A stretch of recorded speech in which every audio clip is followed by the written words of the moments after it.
All right, welcome to episode 8 of the Next Step series. And in this episode, we're going to talk about the Disney harmony and common patterns that I like to use. And I'm not going to empty out my bag of tricks, but I'm going to show you a lot of what I use. And I'm trying to show you the theory of how I kind of get to these places.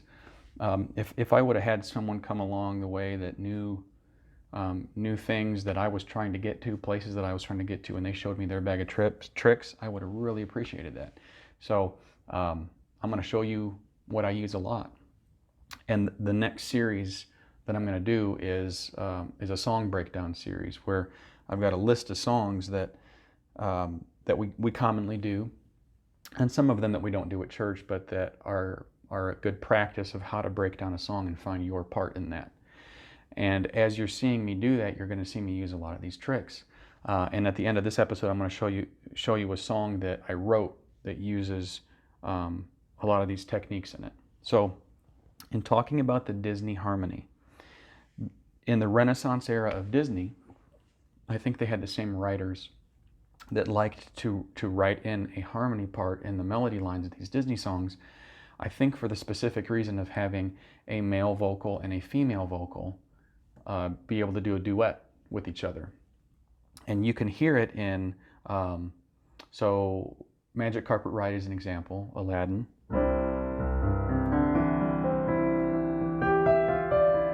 So right there it just introduced that third.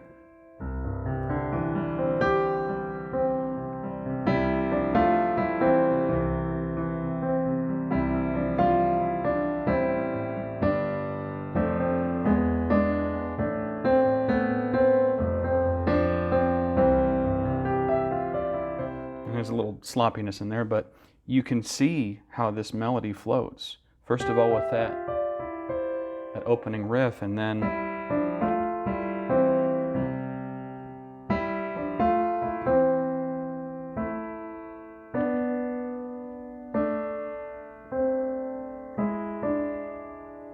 this is all following a third harmony.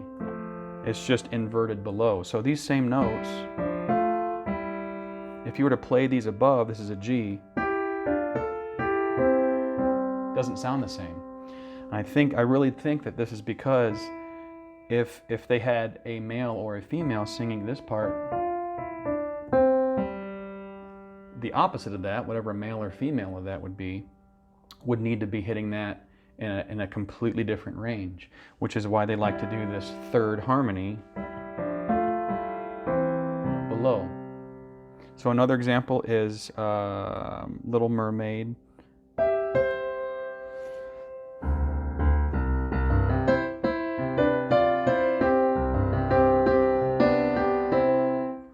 You can hear that.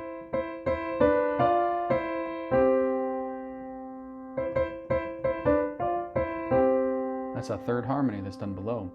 So listen for this when you watch these older era Disney movies. Listen for some of that, and you'll hear it a lot. It's a really great musical way to stack up harmonies to fit in a male and a female vocal. And even outside of Disney movies, I've noticed them do this with other duets in soundtracks. Other duets in general, you'll hear a male and a female, and a lot of times they're hitting these types of harmony parts. So the way that I fit this in, we've talked about the song Jesus We Love You, which is a song that I emphasized playing octaves.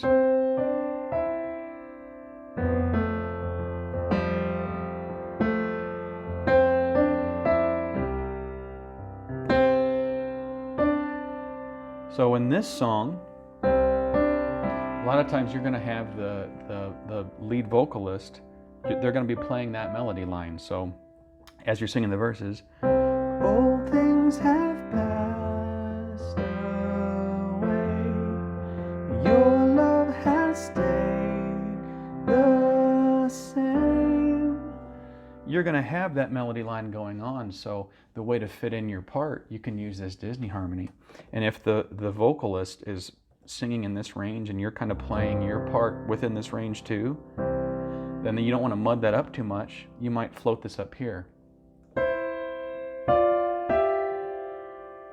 right?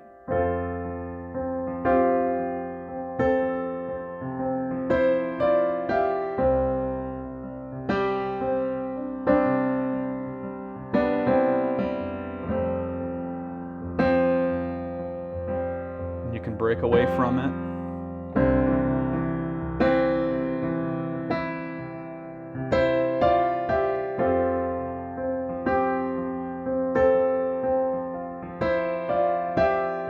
So that's a way that you can use that. You're mirroring the melody part, but you're adding in a third. And if you have someone singing that harmony, they're going to appreciate that, because that just gives them another mirroring and solidification of the part they're singing, especially if they're having a hard time. Sorry about that, mic came off. Especially if they're having a hard time hearing that part. So that's one example. Another one is the old song, How Deep the Father's Love for Us.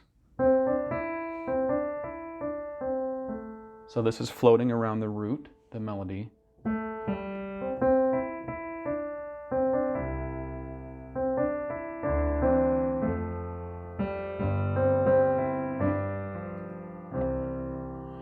So if you wanted to add a Disney harmony to that, and I've done this in playing this song, you can do it up here, or you can even do it down here.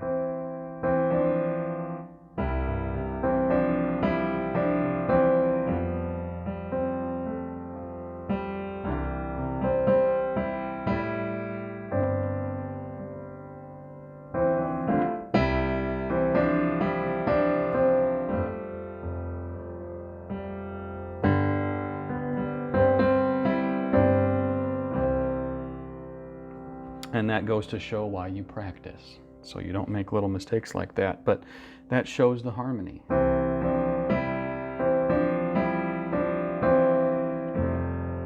Now, this is not to say that you're wanting to throw this in just for the sake of having a male and a female. If there's a male and a female playing, this is the time you use that. You use this at your discretion.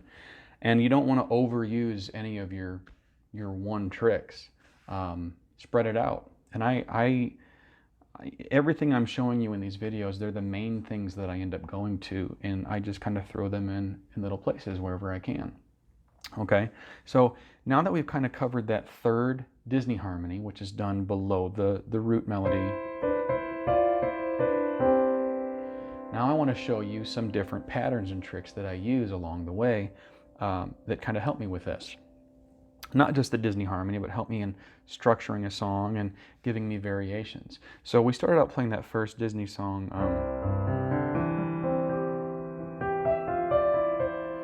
And you can see I'm not doing my typical octaves on the bass, just one note. Now I use this a lot, and I've talked about that. But in this one, you were doing a climb, an arpeggio climb. So what you're doing is 1, 5, 1. And then once you reach this higher octave, you're hitting the 1, the 2, the 3, and then 5 and 1 again. And you can repeat that all the way up.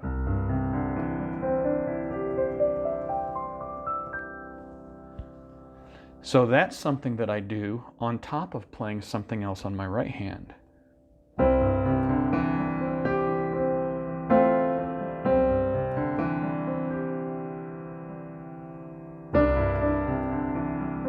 You can do different patterns, different tempo patterns in that, but that's a way to utilize the tonal array of a piano and break it up to where it makes it sound like you're doing a lot, you're filling a lot of space. And that's a trick that I use. And actually I talked about mentioning a song that I wrote that encompasses these techniques. And it's a song I wrote for my wife, that I sung on our wedding day, and I ended up putting it on my album that I released, and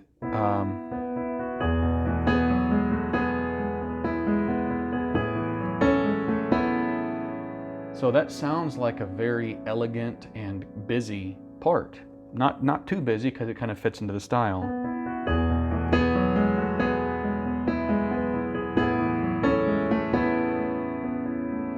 So if you break that down, you might even be able to see it. What am I doing on my right hand? Well, I'm doing a scale climb, playing an E So we talked about the importance of doing scales. What's that? Disney harmony.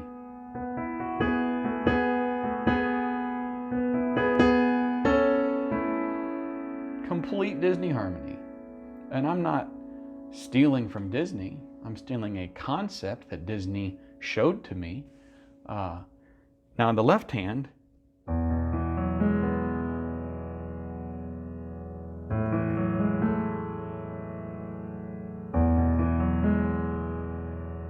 so that is that same bass pattern I was telling you about. When you combine the two, I'll try to do it slower.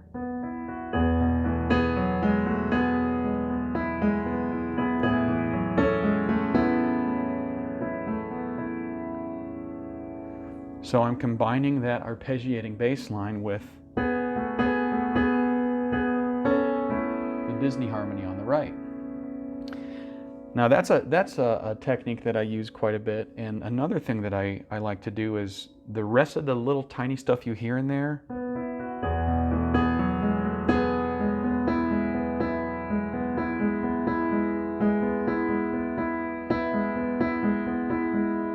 I'm just extending this part out. I don't keep playing this in the song, but that's kind of my connective tissue, and that's using syncopations. It's taking these notes that I just left off on, and I'm playing a rhythm like I told you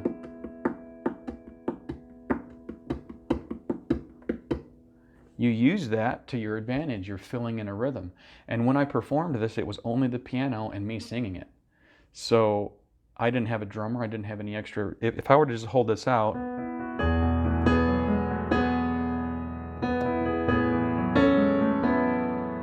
you kind of lose that rhythm in the middle there, so you got to add in some rhythm. Use this percussion instrument to your advantage. Okay, now another thing that I do is if I'm kind of improvising, we talked about creating movement in a chord change without changing the chord. Now you might change the chording or the pattern on your right hand, but because your bass note's not changing, you're not really changing that chord. If you wanted to get down to technicals, you would write the chord differently, but you're staying on that C. And I talked about using fours and fives. That's a 4, that's a 5, and that can help you create movement, because in the circle of fourths and the circle of fifths, which just shows how a C is a fourth of F, or an F is a fourth of C, and a fourth of that is B flat, and a fourth of the B flat is the E flat, and then the A flat, and then the D flat, and so on. Those are the common patterns that you see, and that's why you see songs written with 4s and 5s, because tonally it makes sense, and most people can't even figure out why, but it just does, and it's because those patterns are related. Those chord relations to each other are common, and no matter what key that you're doing. So I might play, what's a song that everybody would know?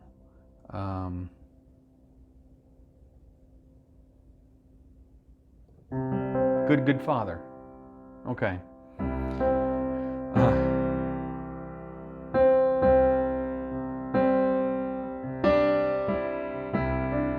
Again, you could do a Disney harmony on this one.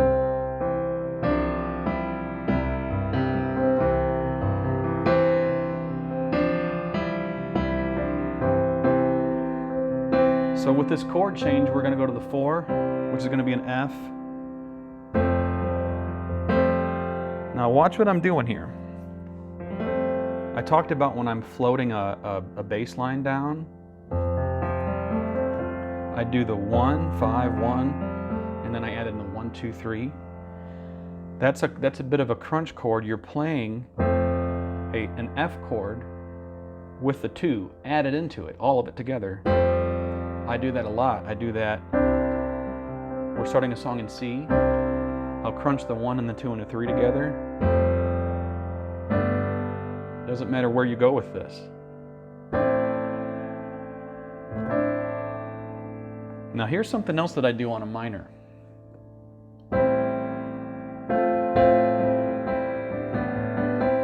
Especially going from, I'm playing a relative minor. This is an A minor 7.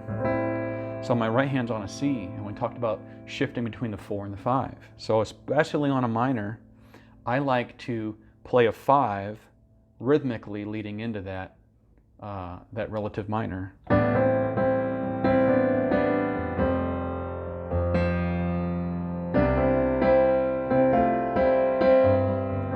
You can almost hear a little bit of that Disney harmony element in that.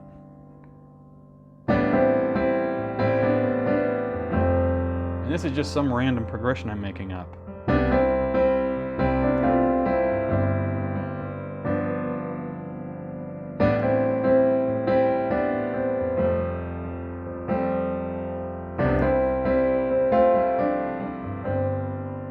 You see what I'm doing there?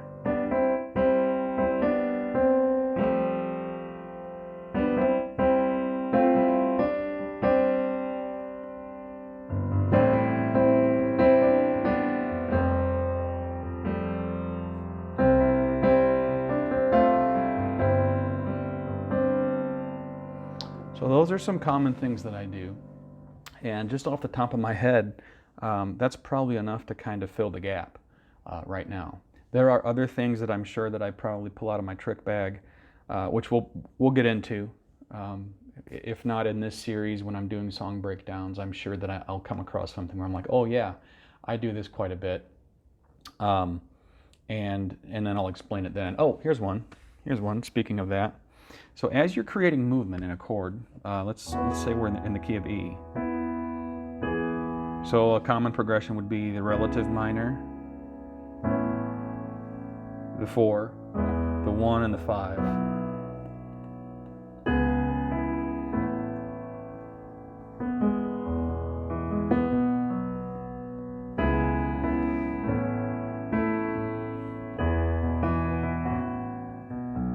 So what I'm going to do here is add a dissonant lead, 7 to the 1, and then add a 5. Now these are roots. There's no thirds, right? A root and a 5, and this one is not a third, right? So it doesn't matter where you change this chord at, you can use it. And I'm going to really overuse it on this one, okay?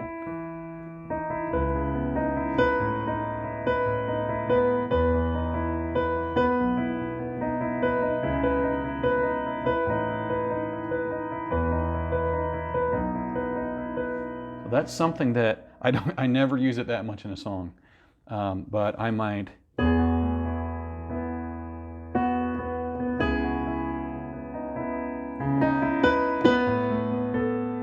hear it there? Now here's another thing in throwing in a Disney harmony.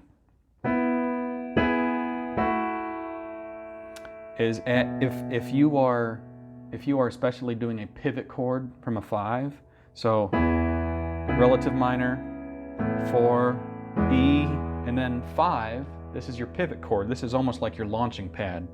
As you're hitting this one, your ear's expecting you to go back to either a minor or a 4 or a root again. So it's a pivot chord or a launching pad is what I think of it as, okay? Now typically, especially back in old church hymnal days, this was made as a dominant, okay?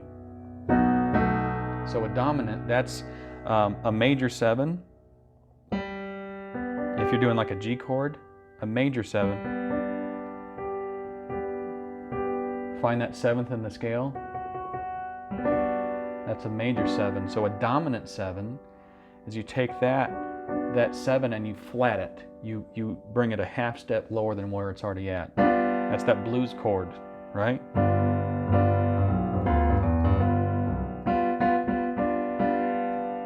Your dominant chords are your blues chords, right?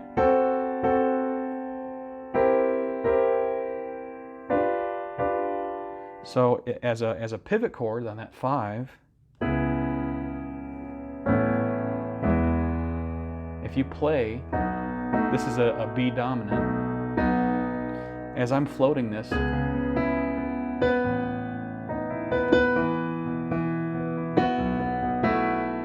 I might float down to that dominant note, which is that A. And one last one. I know that I said I remembered all the ones that I was going to remember for the video, but they're coming back to me now. So if you're playing in the key of C, it doesn't matter what key, but I'm just going to do it in C.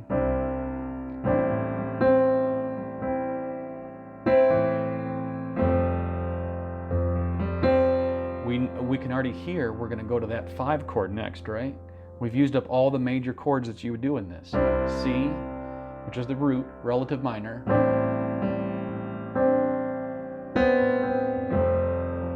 That's the 4. You can hear we're going to go right there next, right? So instead of on the right hand playing a B, or a B sus4, or a B sus2, or a B dominant, if you play a 4 on the right and a 5 note on the left, it adds like a supercharged feel, like you're really building intensity to get back to that root, right? So there's an old Christian artist by the name of Keith Green, and he used this a lot. So one of his songs was "You Put This Love in My Heart."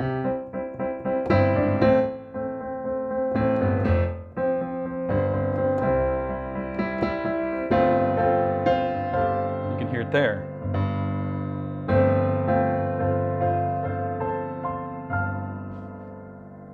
So those are some of the tricks that I use, and if I'm doing it right, I spread those out.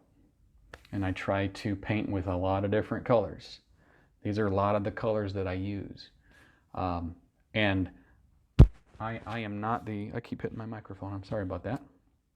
I am not the expert on this.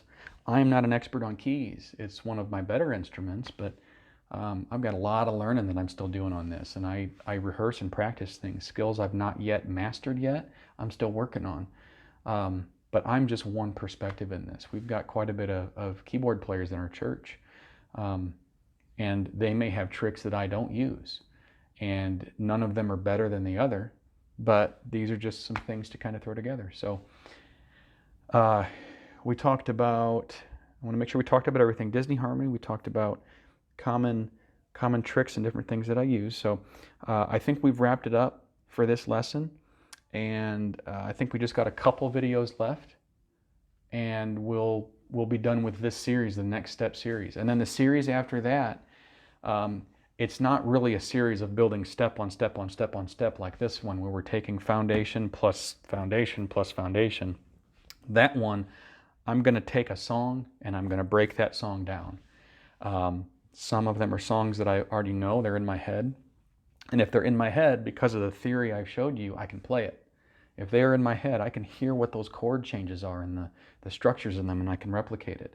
Some of them are songs I don't know.